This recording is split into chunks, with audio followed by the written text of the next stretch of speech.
C. Joseph Vijay எனும் நான்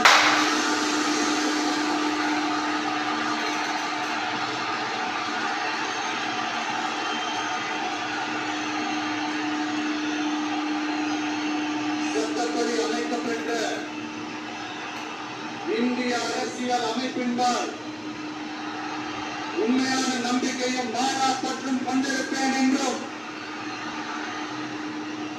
இந்திய நாட்டின் ஒப்பில்லாத முழு முதல் ஆட்சியையும் ஒருமையையும் நிலை நிறுத்துவேன் என்றும் தமிழ்நாட்டு அரசின் முதலமைச்சராக உண்மையாகவும் உளச்சான்றின்படியும்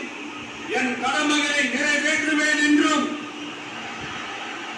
அரசியல் அமைப்பிற்கும் சட்டத்திற்கும் இணங்க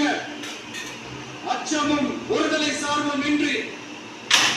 விருப்பு வெறுப்பை விலக்கி